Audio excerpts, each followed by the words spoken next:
Bienvenue Doc Seb.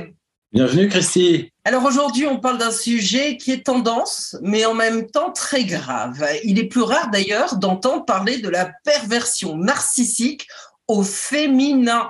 Et pourtant, les perverses narcissiques existent bel et bien au même titre que les hommes. Ce premier volet sera donc consacré aux femmes pervers narcissiques et nous l'abordons avec toi, Doc Seb, Sébastien Garnero, docteur en psychologie, sexologue et hypnothérapeute. Alors aujourd'hui, la première question est la femme pervers narcissique. Qui est-elle ? Alors, c'est une femme qui est atteinte d'un trouble de la personnalité, qui repose sur le même principe que la perversion pour l'homme, perversion et narcissisme associés.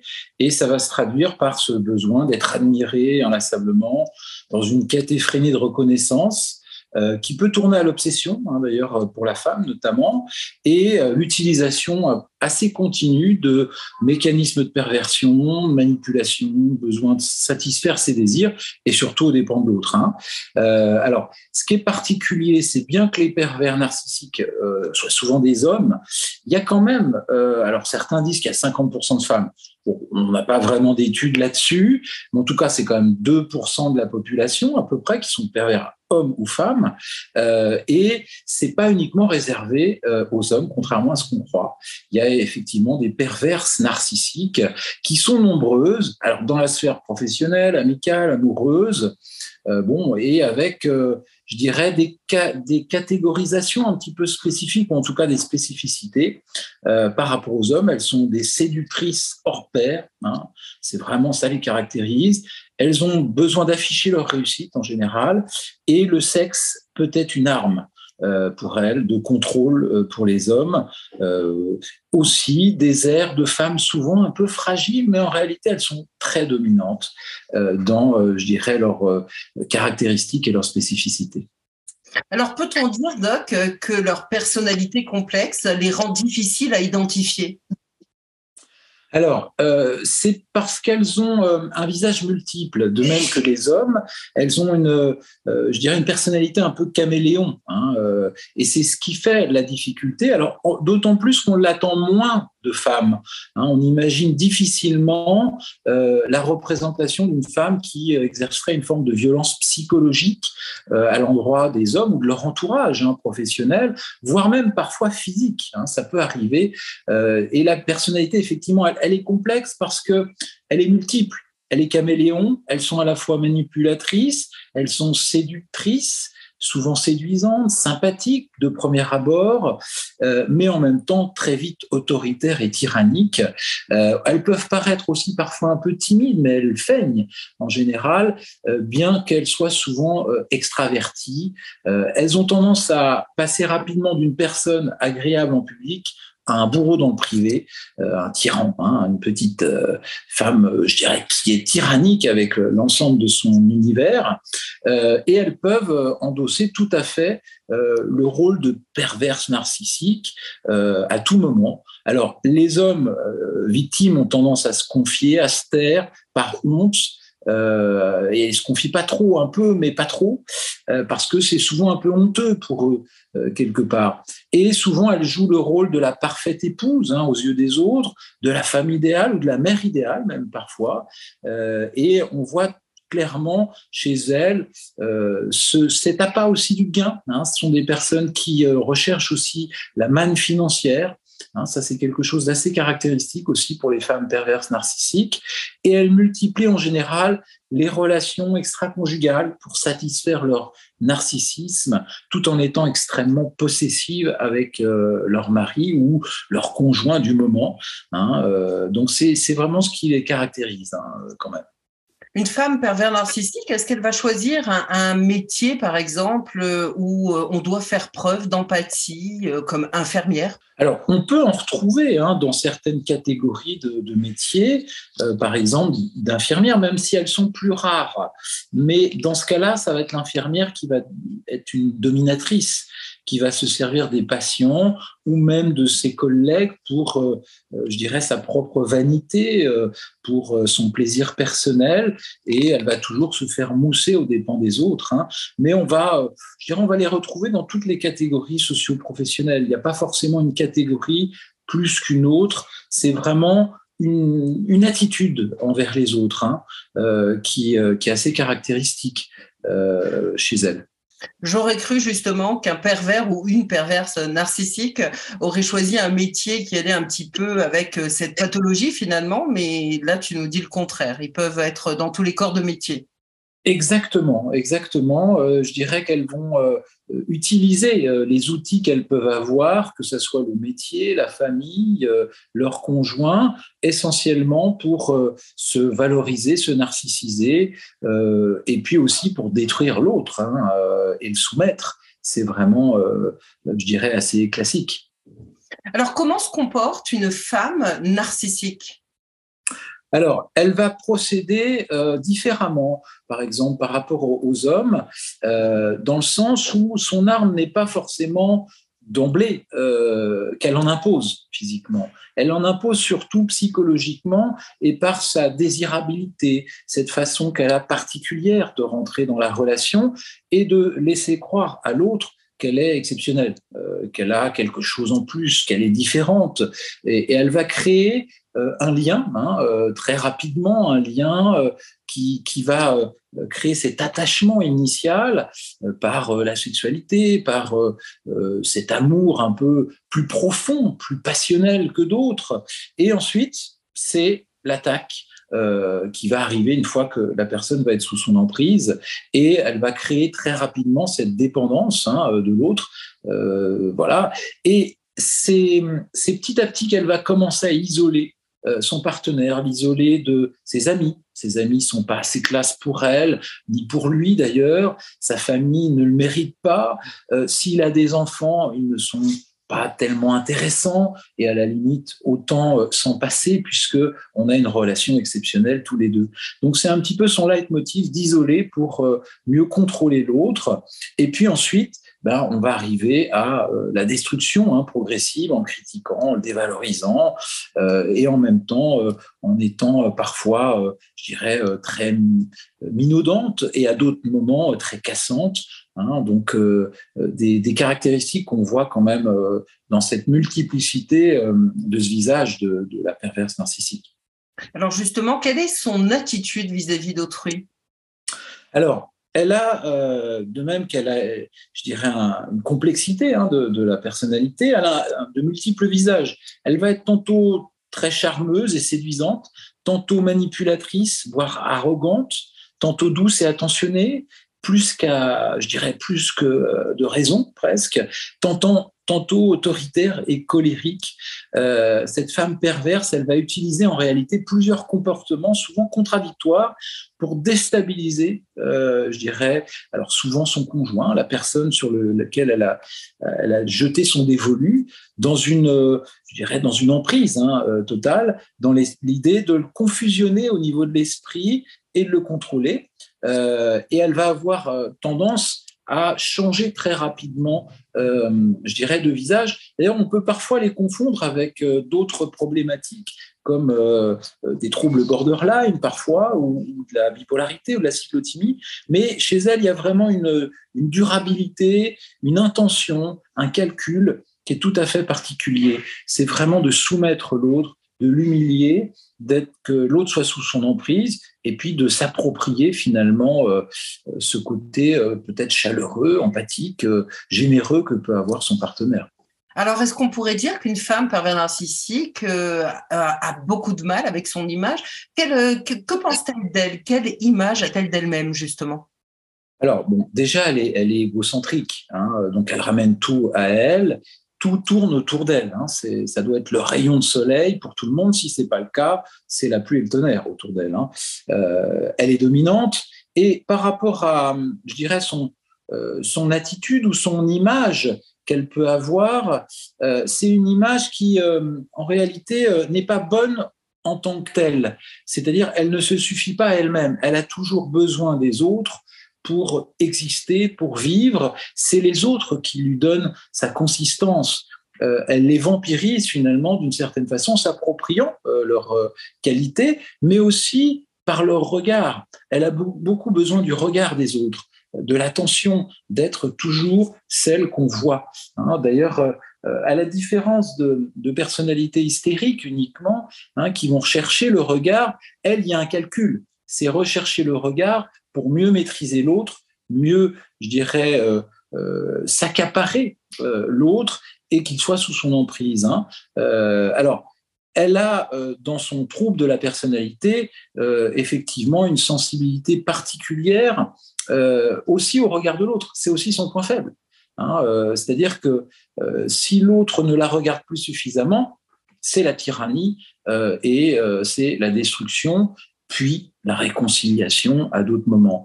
Donc, elle a en réalité une problématique narcissique très forte. La preuve, c'est qu'elle n'existe pas par elle-même, elle n'existe qu'au travers des autres et dans la destruction d'autres. Est-ce qu'on pourrait dire que par rapport à tous ces comportements, elle peut aussi affirmer être une victime ? Alors oui, c'est une stratégie de la perverse narcissique, de jouer d'ailleurs sur ce côté un peu féminin. Je suis victime des autres, je suis victime de l'homme, par exemple. Alors, surtout qu'en ce moment, c'est un peu de bonne loi. C'est très rapide de penser que c'est l'autre qui est mauvais, en particulier l'homme. Et elle va jouer de ça. Elle se présente d'ailleurs toujours comme la victime de l'autre, alors que c'est elle qui crée les incidents, qui crée les problèmes, et ensuite va faire porter sur l'autre, je dirais, les difficultés. Donc, elle va mentir, d'ailleurs, elle va jouer la comédie, elle va affirmer des choses complètement illusoires, avec cette idée toujours, finalement, d'être au centre de l'attention. Donc, et d'utiliser finalement ce mécanisme de victimisation alors que c'est elle le bourreau en réalité. Sauf que bien un nombre d'hommes hésitent à pouvoir en parler par difficulté aussi sociale, parfois, de pouvoir l'exprimer, mais aussi par rapport à leurs problématiques personnelles. Et on encourage tous ces hommes justement victimes, que ce soit de violences conjugales ou de violences au travers d'une personne pervers narcissique, de dénoncer les faits, c'est très important, au même titre que les femmes. Il ne faut pas hésiter, il ne faut pas subir. Il faut vivre et non subir. Bien sûr, c'est pas parce qu'on est un homme qu'on doit, on va dire, vivre des choses atroces au domicile, dans sa famille, dans sa relation amoureuse, et pouvoir prendre en compte cette dimension. J'ai envie de dire, c'est ça être un homme aussi. C'est pouvoir quelque part se positionner et se dire, il faut me protéger, mais il faut aussi protéger ma famille et d'autres personnes qui sont autour de moi. Comment peux-tu nous expliquer, avec peut-être pourquoi pas des exemples de l'attitude d'une femme pervers narcissique au sein de la famille ou avec ses amis ? Alors, avec sa famille, de l'extérieur, je dirais, elle peut avoir une image plutôt positive, même parfois un peu trop parfaite, parce que l'image est importante à l'extérieur. Mais dans la réalité, les relations familiales ou de couple, ça n'est qu'un masque, une mascarade finalement, où elle va satisfaire finalement cette illusion de perfection narcissique pour l'extérieur. Et le problème, c'est qu'elle va faire de gros dégâts. C'est-à-dire que ça soit pour son conjoint, mais aussi pour ses enfants, qui sont finalement ses propriétés, d'une certaine façon, qu'elle ne considère que comme des objets qui sont là pour la valoriser, lui obéir, et je dirais la narcissiser, eh bien, ça va être un enfer. Souvent parce que ça ne suffira jamais. De toute façon, on a beau lui donner ce qu'on veut, ça ne suffit jamais. Et c'est l'humiliation, les reproches, la dévalorisation dès qu'on est en petit comité. Et au contraire, dès qu'on est à l'extérieur, oh, qu'ils sont beaux, qu'ils sont forts, nous sommes la meilleure famille du monde, quand elles sont parentes, évidemment. Alors, dans les comportements également qu'elle peut avoir, la femme pervers narcissique, est-ce que tu pourrais dire qu'elle peut être soupolée de temps en temps ?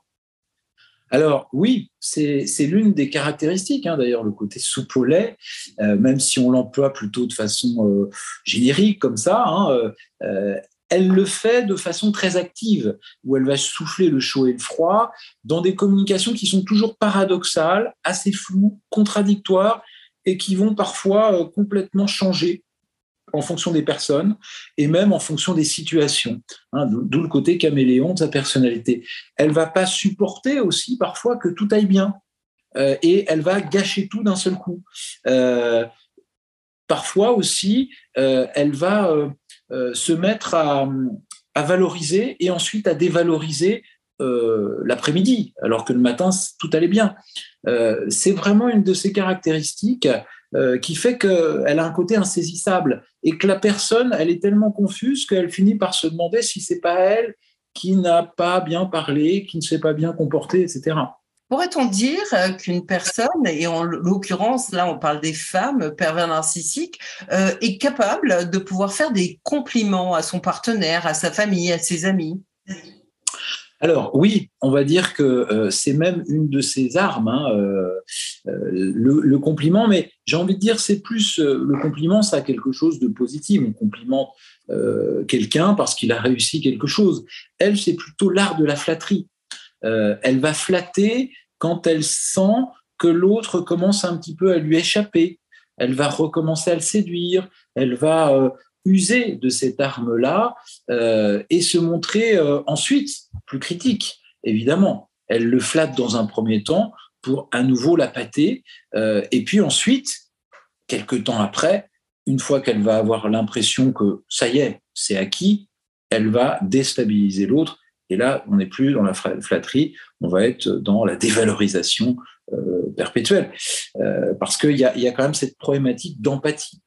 C'est quelqu'un qui a, on va dire, une absence d'empathie, d'une certaine façon, et les compliments sont toujours calculés. Mais cette absence d'empathie, elle est due à quoi? On est comme ça ou en fait ça se développe par la force des choses, par le parcours de vie? Une personne devient pervers narcissique, manque d'empathie et peut actionner de cette manière? Alors, on ne naît pas pervers narcissique, il n'y a pas de génétique de la perversion narcissique. En revanche, on le devient. On le devient, alors, par une famille dysfonctionnelle, où il y a déjà parfois un des membres qui présente une problématique de personnalité perverse et narcissique, parce qu'on va subir des traumatismes aussi psychologiques à être dans ces familles dysfonctionnelles, des violences, des maltraitances aussi, des abus, voire à l'inverse, dans des familles où on ne peut pas parler vraiment de maltraitance, mais d'une forme de survalorisation à un moment donné où l'autre n'est un bon enfant, qu'à partir du moment où il correspond aux critères qui vont valoriser le parent. Et donc là, on est dans un cas plus, je dirais, plus spécifique de survalorisation de l'autre et des enfants en particulier, et où tout passe par la compétition. D'ailleurs, on est dans des familles souvent où chaque personne ou chaque membre est isolé et va être utilisé en fonction du règne je dirais du PN.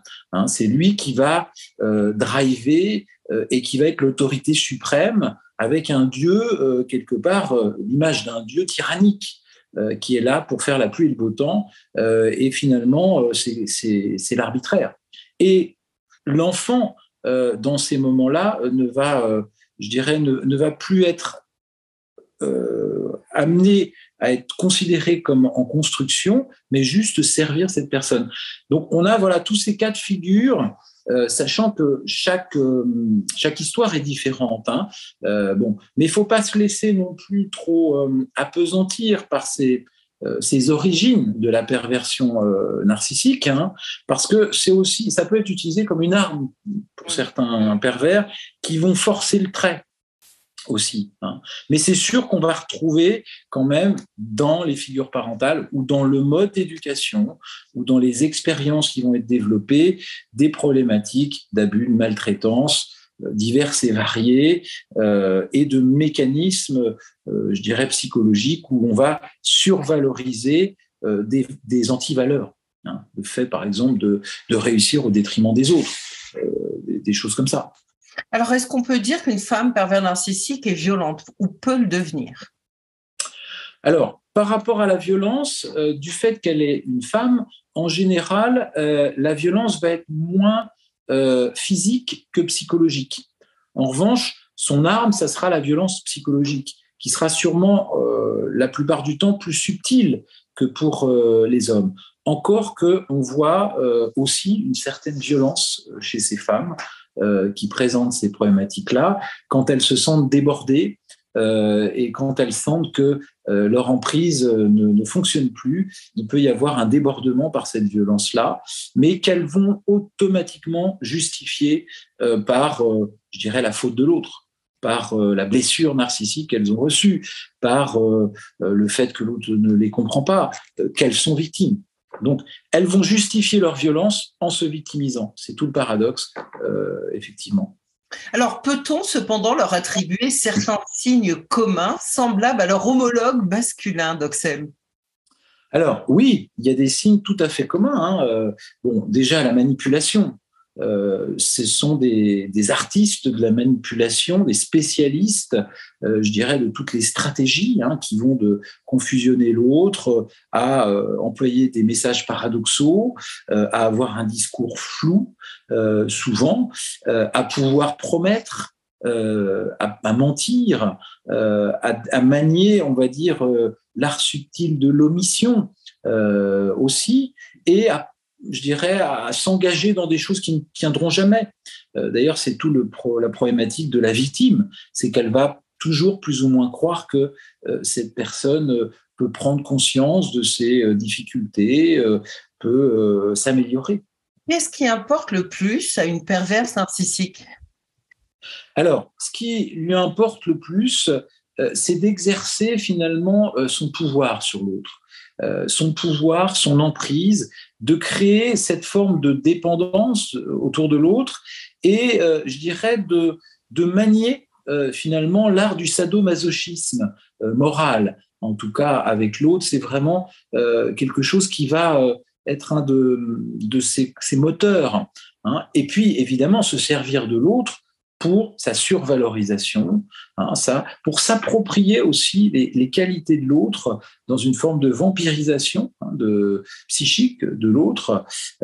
C'est vraiment tout à fait caractéristique et ça peut aller jusqu'à des formes plus graves de perversion narcissique, jusqu'à la destruction et la négation totale de l'autre. On peut arriver à des formes et des degrés plus ou moins importants en fonction de ce que la personne et sa proie, finalement, va accepter, ou sa victime.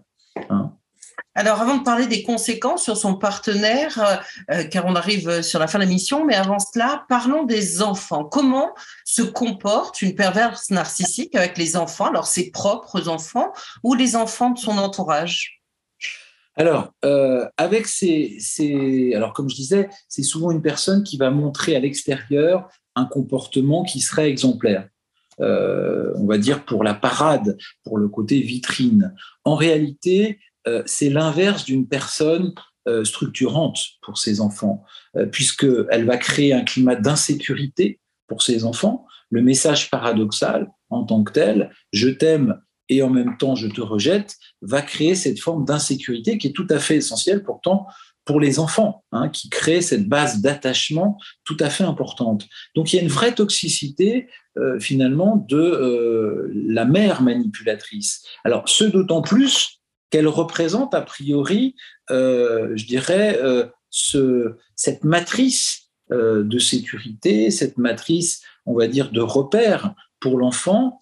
Et effectivement, c'est très vite très compliqué pour les enfants qui n'ont pas tellement d'autres solutions que de se protéger de cette personne toxique pour elle, d'obéir à ses ordres, de se soumettre et à un moment donné, une fois qu'elles ont pris conscience je dirais, de la nocivité, de pouvoir prendre leur envol et à un moment donné de partir. Parce qu'à un moment donné, on est obligé de rentrer dans une forme de rupture avec des personnes qui peuvent être aussi malveillantes. Est-ce qu'on peut dire que ça va faire des enfants pervers narcissiques par la suite? Pas forcément.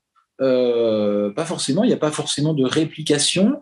Par contre, ça fera des personnes qui peuvent être sensibles justement à ce type de comportement, qui vont s'opposer, qui vont en souffrir d'une certaine façon aussi, puisque malgré tout, ça reste leurs parents. Et donc, on ne peut jamais complètement se défaire de ses propres parents, qui souvent ont la chance de pouvoir s'appuyer, on n'en parle pas suffisamment, mais sur le partenaire sain, c'est-à-dire l'autre parent, qui est un pilier, à condition que celui-là ait pu s'extraire de cette relation et créer une autre vie où là, il y aura un apaisement, une sécurité affective qui va retrouver, une confiance aussi. Donc ça, c'est tout à fait important, mais bon nombre d'enfants qui ont eu un des parents qui était pervers narcissique se sont relativement finalement bien développés grâce à un facteur de résilience quand même. Hein. Et puis il y en a d'autres malheureusement qui vont parfois répliquer ce schéma-là.